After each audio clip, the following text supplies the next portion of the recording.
Hello commandos, welcome to Biomentors classes online.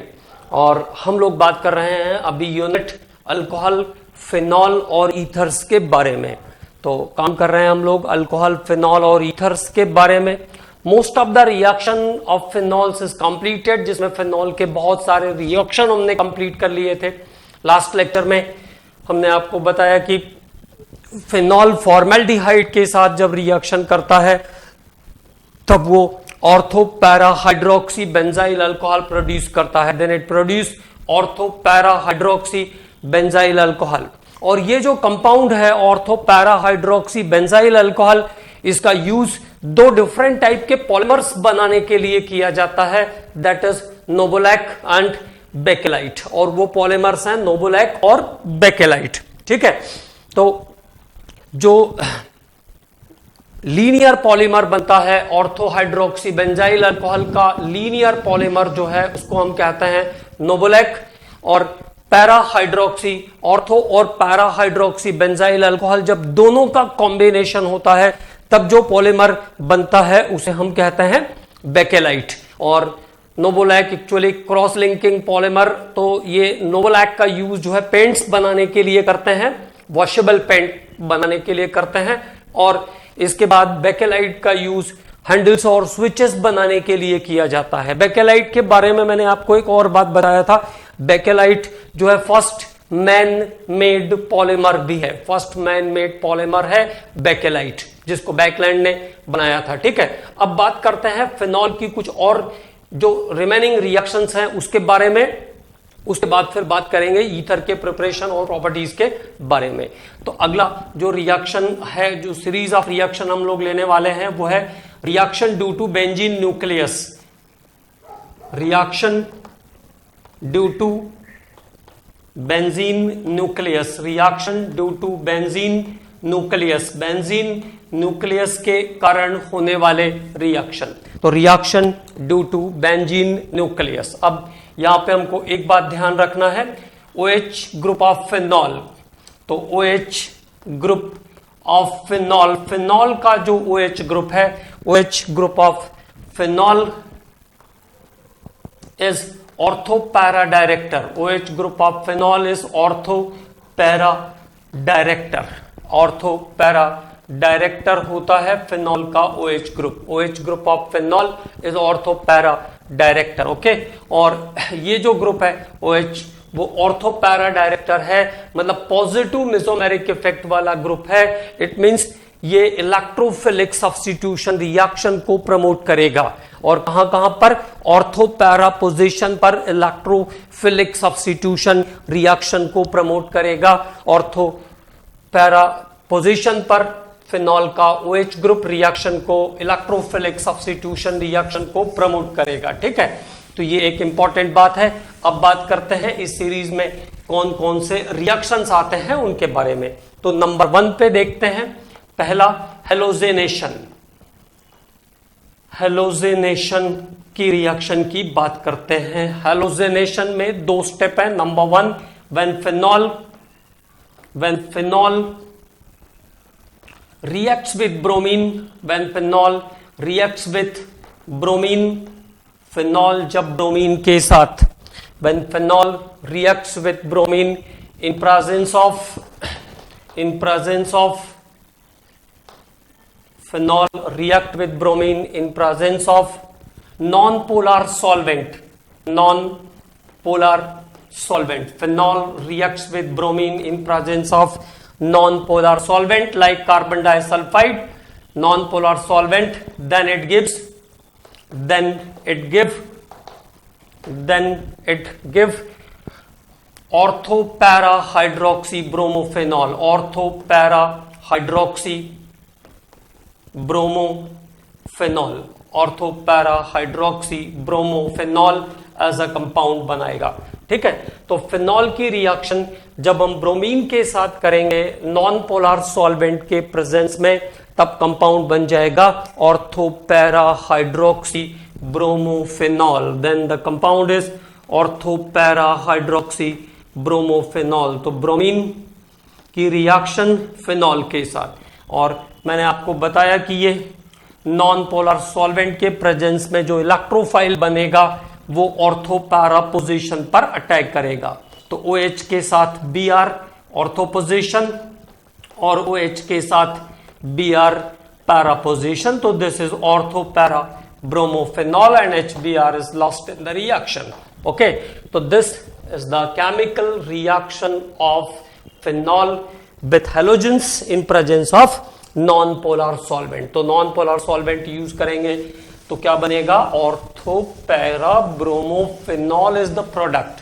Okay, तब ortho para bromophenol as the product मिल जाएगा। अगले reaction पर बात करते हैं। अब in presence of polar solvent, तो हेलोजिनेशन का सेकंड स्टेप है in presence of polar solvent, in presence of polar solvent. तो जब पोलर सॉल्वेंट का प्रेजेंस होगा, polar solvent like water, in presence of polar solvent like water, then it gives 246 ट्राइब्रोमोफेनॉल, then it gives 246 tribromophenol. तब compound बनेगा 246 tribromophenol. Okay, because in presence of polar solvent there is formation of phenoxide ion। तो हम ऐसा लिख सकते हैं due to formation of phenoxide ion, due to formation of phenoxide ion। किसके कारण होता है, फिनॉक्साइड आयन के फॉर्मेशन के कारण होता है, क्योंकि जैसे ही आप फिनॉल को पोलर सॉल्वेंट या वाटर में ऐड करते हो तो ये फिनॉक्साइड आयन में कन्वर्ट हो जाएगा। It is converted into phenoxide ion bye the loss of H+ ion, and the H+ ion, the proton in aqueous solution is converted into hydronium ion, और proton aqueous solution में hydronium ion में convert हो जाएगा। ठीक है, इन aqueous solution the proton is converted into hydronium ion। तो पहला step हो गया। अब जो केमिकल रिएक्शन होता है एक्चुअली वो होगा फिनॉक्साइड आयन के बनने के बाद। तो फिनॉक्साइड आयन बनेगा एक्वस सॉल्यूशन में। अब फिनॉक्साइड आयन क्या है, 246 कंडीशन को प्रमोट करेगा, इसलिए जो प्रोडक्ट है यहां पे वो ऑर्थो पैरा ना बन करके क्या बन जाता है, 246 tribromophenol is the product of the compound. लेकिन हम एक साथ लिखेंगे कंपाउंड को। तो that is the chemical reaction, water as a polar solvent, and now will get the product. Ortho para की जगह अब प्रोडक्ट बनेगा 246 tribromophenol by the loss of 3HBr। So the product of the reaction is 246 tribromophenol. क्या product बन गया, 246 tribromophenol is the product of the reaction. तो इस reaction का प्रोडक्ट होगा 246 ट्राइब्रोमोफेनॉल। ओके, अब बात करते हैं हेलोजिनेशन के बाद रिंग से जो रिएक्शन होता है उसका दूसरा रिएक्शन है नाइट्रेशन। तो अबाउट नाइट्रेशन और नाइट्रेशन में हमको दो स्टेप फिर से पढ़ने को मिलेगा। Number 1, when phenol reacts with, ध्यान देंगे इसका, बहुत इंपॉर्टेंट है। When phenol reacts with dilute nitric acid in presence of concentrated sulfuric acid. Sulfuric acid is always required concentrated because it is used to form here nitronium ion. Nitration की reaction में sulphuric acid का क्या काम है, ये nitronium ion के formation को promote करता है। ठीक है, तो when phenol reacts with dilute nitric acid in presence of concentrated sulphuric acid, then it gives ortho para nitro nitrophenol, ortho nitrophenol and para nitrophenol, तब क्या कंपाउंड बनता है? Ortho para nitrophenol is the compound here. तो phenol की reaction किसके साथ? Dilute nitric acid के साथ। It is dissociated into OH NO2 where NO2 is the positive charge species that is electrophile, okay, and the OH group promote the reaction at ortho para position because it show the positive mesomeric effect. So here the product is ortho nitrophenol and also with this para nitrophenol। तो ortho nitrophenol और para nitrophenol आपको as a product मिल जाएगा। Water is eliminated as a by product और यहां पर by product के form में वाटर मिलेगा।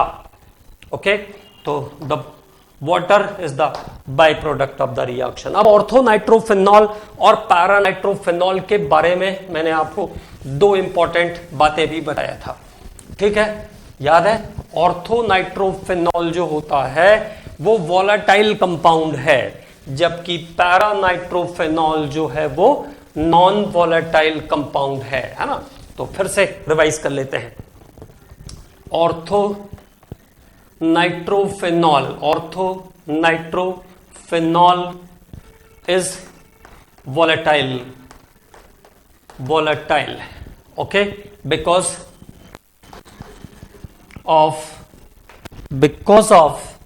formation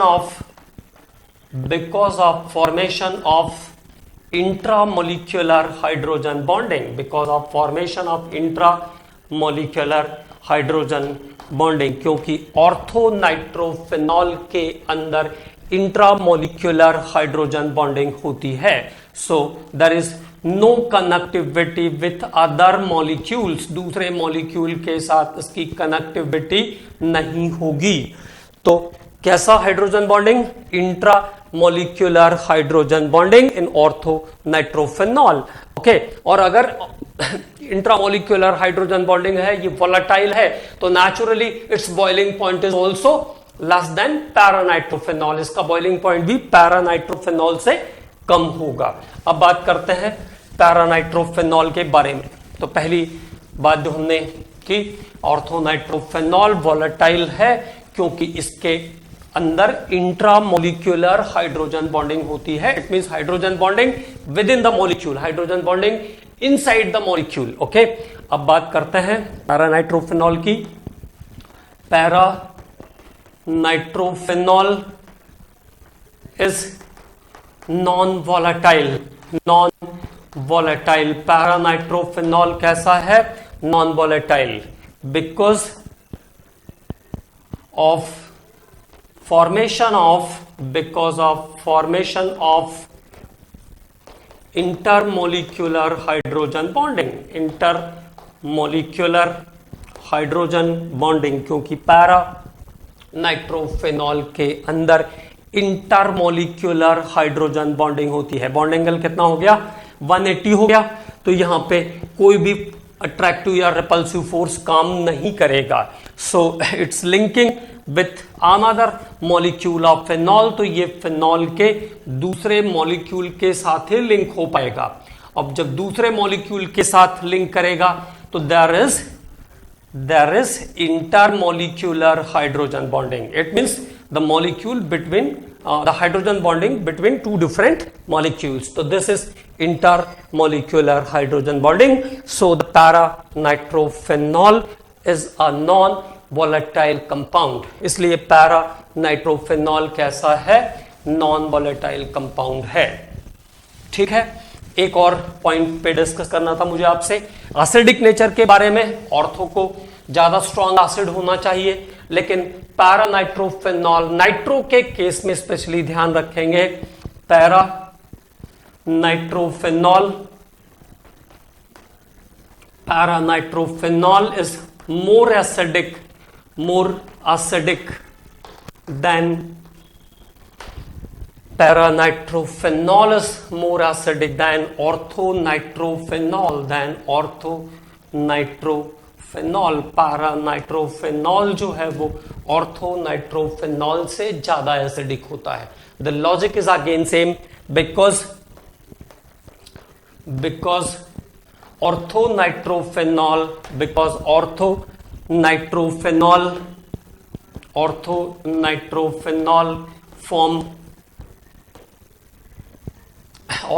नाइट्रोफेनॉल form intramolecular hydrogen bonding. तो ऑर्थो के केस में नाइट्रो ग्रुप जो है वो पैरा पोजीशन पर है, और ये क्या काम करता है कि यहां से इसके साथ हाइड्रोजन बॉन्डिंग कर लेगा। अब हाइड्रोजन बॉन्डिंग कर लिया तो H प्लस आयन आसानी से लॉस नहीं हो पाएंगे, H प्लस आयन आसानी से रिमूव नहीं हो पाएंगे। इसलिए जो कंपाउंड है ऑर्थोनाइट्रोफेनॉल, इसका एसिडिक कैरेक्टर, इसका एसिडिक स्ट्रेंथ भी पैरानाइट्रोफेनॉल से कम हो जाता है। So this is the two very important points here. अब बात करते हैं नाइट्रेशन के दूसरे स्टेप पर। Another step of nitration is there, that is when phenol reacts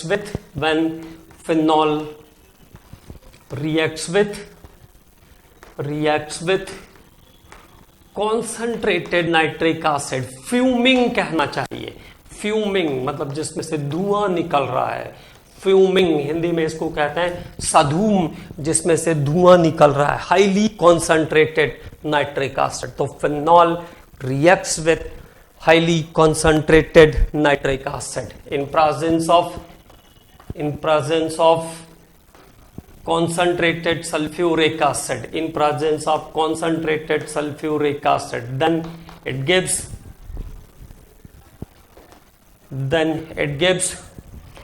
2,4,6 ट्राइनाइट्रोफेनॉल, तब बनाएगा compound 2,4,6 ट्राइनाइट्रोफेनॉल, also called picric acid. इसको हम पिक्रिक एसिड भी कहते हैं, also called picric acid. Previously अभी 1-2 साल पहले एक क्वेश्चन आया ऐसा जेई मेंस में आया, a compound in which no acid group is there, एक कंपाउंड जिसमें एसिड ग्रुप नहीं है but its name is under the acid, लेकिन उसका नाम, उसके नाम में एसिड जुड़ा हुआ है, तो that compound is picric acid.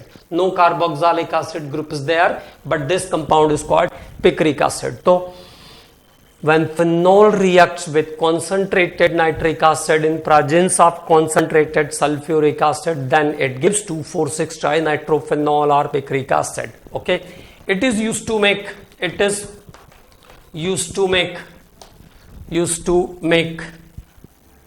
explosive dynamite. It is used to make dynamite. तो डायनामाइट जो कि एक्सप्लोसिव रहता है, मैंने आपको बताया भी था, trinitrobenzene, trinitrotoluene, trinitroglycerine and now the trinitrophenol, all the compounds are explosive. Okay, तो ये सब एक्सप्लोसिव कंपाउंड है। इवन जो आपका कंपाउंड है आरडीएक्स, वो भी नाइट्रो कंपाउंड है, उसको हम लोग नेक्स्ट यूनिट में पढ़ेंगे, फॉर्मेल्डिहाइड वाले यूनिट के पास वो है ना। तो RDX is also nitro compound. तो जितने भी मोहिनली ट्राई नाइट्रो कंपाउंड्स हैं वो सब एक्सप्लोसिव नेचर के रहते हैं।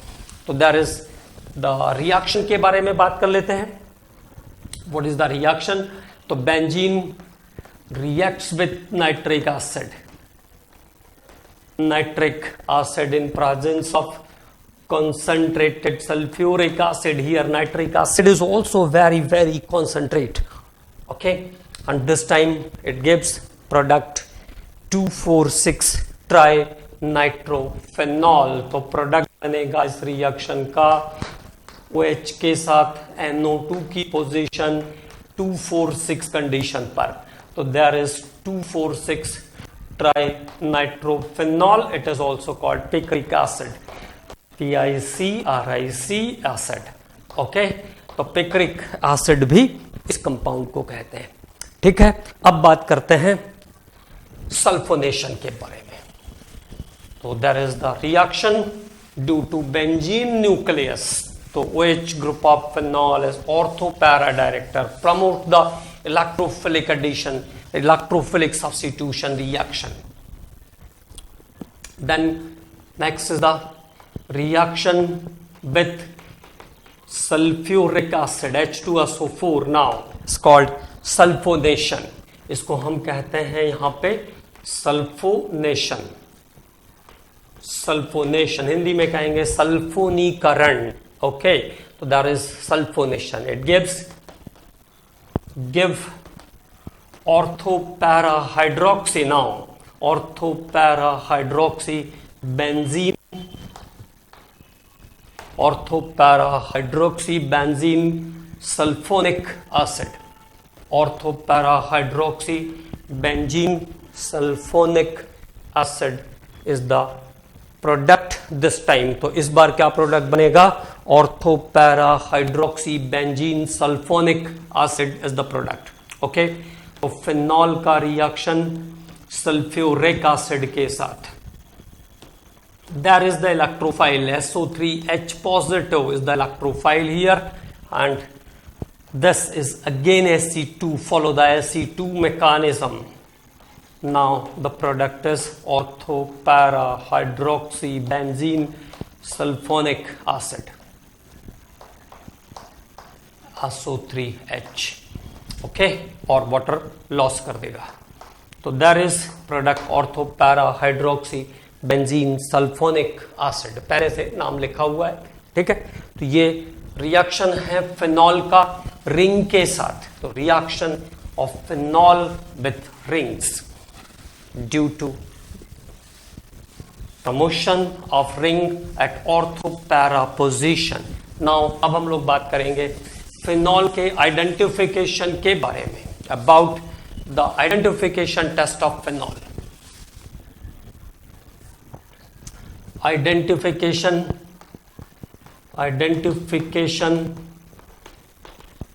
test for phenol is called Lieberman nitroso test. Lieberman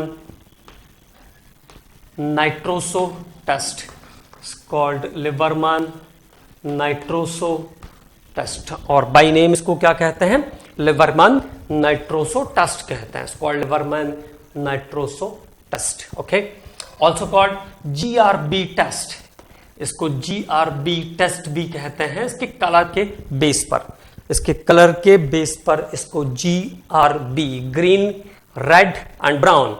the colour is may be green, red and blue. Sorry, green, red and blue, not brown. तो क्या ध्यान रखेंगे? when phenol is treated with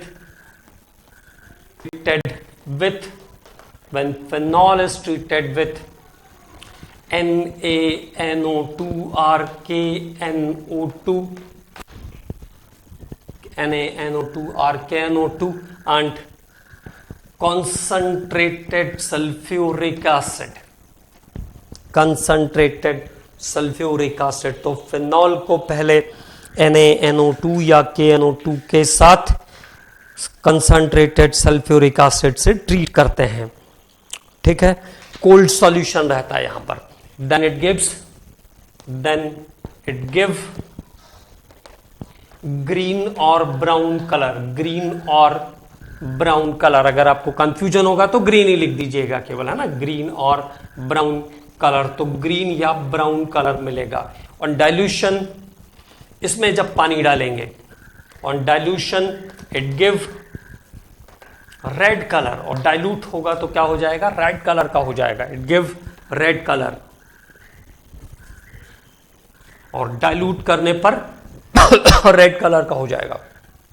on addition with base, addition of base, जब थोड़ा इसमें base डालेंगे, it means NaOH RKOH, then give blue colour. तो base डालने पर कैसा हो जाएगा? ब्लू हो जाएगा. तो this is called GRB test और लिबरमैन नाइट्रोसो टेस्ट. इसको हम कहते हैं लिबरमैन नाइट्रोसो टेस्ट और GRB टेस्ट. क्लियर। अब बात करते हैं इसके रिएक्शन के बारे में। तो थोड़ा सा टिपिकल है रिएक्शन, है ना। तो अगर रिएक्शन नहीं भी याद करेंगे तो कोई बात नहीं, ये ध्यान रखेंगे KNO2 या NaNO2 के साथ KNO2 या NaNO2 ऐड करने पर और थोड़ा सा सल्फ्यूरिक एसिड जब डालेंगे तो ग्रीन या ब्राउन कलर आएगा। और ये ग्रीन या ब्राउन कलर डाइल्यूट करने पर जब उसमें वाटर डाल देंगे तो रेड हो जाएगा। और उसके बाद फर्दर जब थोड़ा सा बेस ऐड करेंगे तो जो रेड कलर था वो ब्लू कलर में चेंज हो जाएगा। And why there is change in colour, अब उसके बारे में बात करते हैं। तो देखिए, there is reaction of phenol. पहले स्टेप में क्या हुआ, फिनॉल NaNO2 और KNO2 concentrated sulfuric acid 7 to 8 degree centigrade. It means there is cold solution. तो ठंडा सॉल्यूशन है, कोल्ड सॉल्यूशन, ठीक। और यहां से नाइट्रोसो वाला कंपाउंड बनेगा, तो NO ग्रुप यहां से फिनॉल रिंग पे जाएगा। There is transfer of NO group on the phenol ring, okay. तो OH के साथ NO, OH के साथ NO वाला ग्रुप फिनॉल पर जाएगा, ठीक है। इसको हम कहते हैं, it is called para nitrosophenol. इसको क्या कहते हैं, पैरा नाइट्रोसोफिनॉल कहते हैं। मैं थोड़ा इसको और अच्छे से लिखता हूं जिससे कि हमें समझने में दिक्कत ना आए। जैसा मैंने आपसे कहा कि थोड़ा सा टिपिकल रिएक्शन है तो आराम से समझते हैं। देखो, OH था एक तरफ और एक तरफ आ गया NO group. This compound is called para nitrosophenol. Para nitrosophenol, इसको कहते हैं para nitrosophenol. And that para nitrosophenol is, ये जो पैरा नाइट्रोसोफिनॉल है ये टॉटोमर है क्विनोन ऑक्सिम का, क्विनोन ऑक्सिम का। तो अब यहां पे देखो, H इधर की तरफ जाएगा और बॉन्ड इधर की तरफ जाएगा, ओके। क्या समझ आया, H उधर से NO की तरफ आया। तो this compound show the tautomerism. Tautomerism is what? The wandering of hydrogen. The wandering of hydrogen is called tautomerism. The movement of hydrogen in form of proton is called tautomerism. So now it is converted into its quinone form. और ये बात अब आपको confirm है कि कोई भी compound अपने क्विनोन फॉर्म में ही कलर प्रोड्यूस करता है। तो ये हो जाएगा, now it is oxygen and here it is NOH। क्या बन जाएगा, NOH, ठीक है। यहां तक क्लियर। H माइग्रेशन हुआ H का, H ने अपनी पोजीशन शिफ्ट किया, H ने अपनी पोजीशन यहां पर शिफ्ट किया, तो ठीक है। H कहां पहुंच गया, देखो यहां से H उठ करके यहां आ गया। और ये अब ओरिजिनल फॉर्म जो था उसका बेंजीनॉइड या अनआयोनाइज्ड फॉर्म जो था वो आयोनाइज्ड फॉर्म में कन्वर्ट हो गया है। Any of the aromatic compound give color only in its ionized form or quinone form। तो ये जो कंपाउंड है इसको कहते हैं क्विनोन मोनोऑक्सिम, क्विनोन मोनोऑक्सिम। और ये जो कंपाउंड है इट इज ग्रीन और ब्राउन इन कलर, ये ग्रीन या ब्राउन कलर का होता है। तो ग्रीन या ब्राउन कलर किसके कारण आया, due to formation of quinone monoxime के फॉर्मेशन के कारण आया। द ग्रीन और brown colour is due to formation of quinone monoxime, ठीक है। अब देखो, थोड़ा सा कॉन्सेंट्रेटेड सल्फ्यूरिक एसिड, मतलब अब डाइल्यूट सल्फ्यूरिक एसिड, यहां तक तो कॉन्सेंट्रेट से आया वो, ठीक है। अब यहां पे अगले फिनॉल के साथ इसका रिएक्शन देखते हैं। नेक्स्ट फिनॉल के साथ, तो क्विनोन मोनोऑक्सिम बन गया है। क्विनोन मोनोऑक्सिम वापस से रिएक्ट करेगा फिनॉल के साथ। क्विनोन मोनोऑक्सिम का रिएक्शन फिर से फिनॉल डाला मैंने या फिर से फिनॉल के साथ रिएक्शन कर रहा है, ठीक है, एडिशन ऑफ वाटर, डाइल्यूशन। तो जब डाइल्यूट करते हैं तो डाइल्यूशन पर क्या होगा, यहां से ये अगला फॉर्मेट बनाएगा अपना, ठीक है, यहां से इसने वाटर रिलीज किया, तो इट रिलीज द वाटर, मैंने ऑपोजिट साइड से रिलीज कर लिया, यहां से ऐसा रहेगा ये। एक स्टेप समझ में आया, ऑक्सीजन OH वाला जो ग्रुप था यहां से H उधर को तो गया, दिस इज कॉल्ड टॉटोमेरिज्म। अगले स्टेप में फिर से ये फिनॉल के साथ रिएक्ट करेगा डाइल्यूशन पर, जब डाइल्यूट करेंगे तो वापस से फिनॉल से रिएक्ट करेगा, डाइल्यूशन मतलब पानी डाला, एडिशन ऑफ वाटर, ठीक, तो यहां से ये वाटर एलिमिनेट करेगा। और now the next compound is after dilution, the next compound is here is the double bond, यहां हमने कोई चेंज किया नहीं, double bond, here is the double bond N, और इसके साथ आ जाएगा अब ये फिनोलिक रिंग, आपका N के साथ आ गया phenolic ring, N with phenolic ring, तो N के साथ देखिए यहां से वाटर एलिमिनेट किया और इस रिंग को उठा के मैंने यहां रखा। This compound is called indophenol red, this compound is called indophenol और ये रेड कलर का कंपाउंड है, इंडोफिनॉल रेड। अब तीसरा स्टेप देखते हैं, तो जो कंपाउंड बना है इंडोफिनॉल रेड वो अब आगे कैरी होगा, तीसरे कलर पर जाएगा। तो it is clear, first and second step clear, okay. अब बात करते हैं थर्ड स्टेप पर। तो जो इंडोफिनॉल वाला कंपाउंड है, that compound of the indophenolate group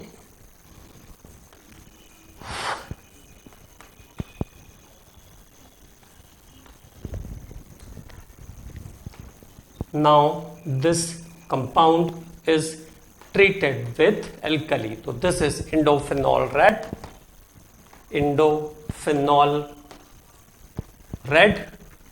now NOH RKOH, कुछ भी डाल सकते हैं आप, NOH RKOH, again it lost the water, again क्या करेगा, lost the water, and now the final product of the reaction is there, sodium salt of indophenolate, sodium salt of indophenolate। तो ये O के साथ Na, this is called sodium salt of indophenolate, sodium salt of indophenolate which gives blue color। तो blue color किसके कारण आया, sodium salt of इंडोफिनोलेट के formation के कारण आता है ब्लू कलर, ठीक है। तो पहले कंपाउंड बना नाइट्रोसोबेंजीन, और नाइट्रोसोबेंजीन ने क्या काम किया, इट गेट टॉटोमराइज इनटू क्विनॉन मोनोऑक्सिम। तो क्विनॉन मोनोऑक्सिम का जो कलर है वो ग्रीन या ब्राउन है। देन डाइल्यूशन का इफेक्ट आया, तो डाइल्यूशन के इफेक्ट में इसने वापस से फिनॉल से रिएक्ट कर लिया क्विनॉन मोनोऑक्सिम ने, और क्विनॉन मोनोऑक्सिम ने रिएक्शन करने के बाद बनाया इंडोफिनॉल, दैट इंडोफिनॉल इज रेड। जो इंडोफिनॉल कैसा है, रेड कलर का कंपाउंड है। और फिर जो रेड इंडोफिनॉल है उसमें जब हमने बेस डाला तो हमें कंपाउंड मिल गया sodium salt of indophenolate, and this is the blue colour compound. तो this is called GRB test for identification of phenol. और कैसे पहचान सकते हैं, फेरिक क्लोराइड के साथ भी पहचान सकते हैं ना, याद है मैंने बताया था, फेरिक क्लोराइड के साथ ट्रीट करने पर फिनॉल आयरन हेक्साफिनॉक्साइड बनाता है, phenol form iron hexaphenoxide, iron hexaphenoxide which is a blue colour, which is a violet colour compound. तो आयरन हेक्साफिनॉक्साइड के फॉर्मेशन से भी हम इसको पहचान सकते हैं। तो this is about the important reactions of phenol. Now we're going to start the new unit, that is ROR, ethers. अब हम स्टार्ट करेंगे अगला unit, that is ethers. How to prepare ether, उसके बारे में बात करेंगे। तो एक इंपॉर्टेंट बात कर लेते हैं पहले। This compound is called di methyl ether. इस कंपाउंड को हम कहते हैं डाई मिथाइल ईथर, ओके। और it's IUPAC name is methoxy methane, methoxy methane, okay. One of the group is connected with the alkoxy, another one is given name as a alkane. So methoxy methane is the name of this compound. Okay, अगर मैं ऐसा लिखूं CH3O C3H7, तो now the alkyl group is concerned with the ether of the ether or oxygen of the ether is concerned with the lower carbon member. Oxygen of the ether is concerned with the lower carbon member. So this compound is called methoxypropane. इसको क्या कहेंगे? methoxypropane कहेंगे, ठीक है। And this time this compound is called methoxybenzene. methoxybenzene, इस compound को क्या कहेंगे? methoxybenzene कहेंगे। Also called anisole. Commercial name क्या है इस कंपाउंड का? Anisole is the commercial name of the compound. इस कंपाउंड को कमर्शियली हम क्या कहते हैं? एनीसॉल कहते हैं, okay.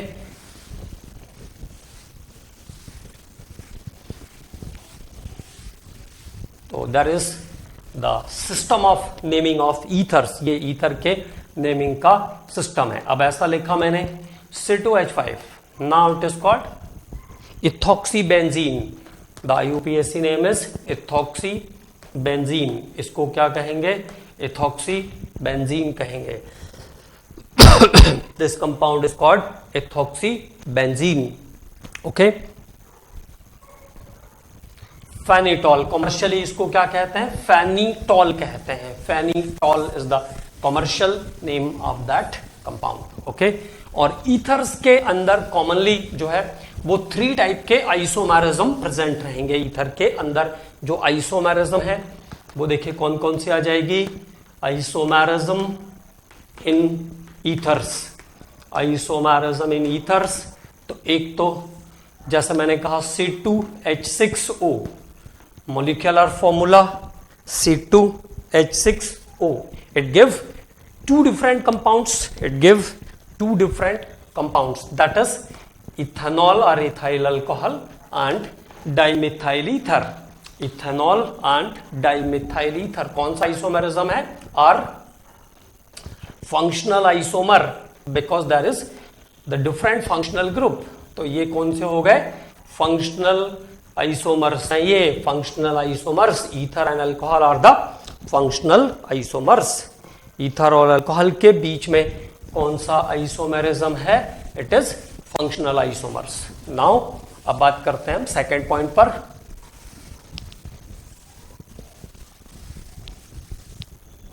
The next is the, देखिए जैसे हमने कहा C4H10O। अब C4H10O से जो ईथर वाले स्ट्रक्चर में बनाता हूं वो ऐसे CH3O CH2 CH2 CH3। This is called methoxypropane. इसको हम क्या कहेंगे?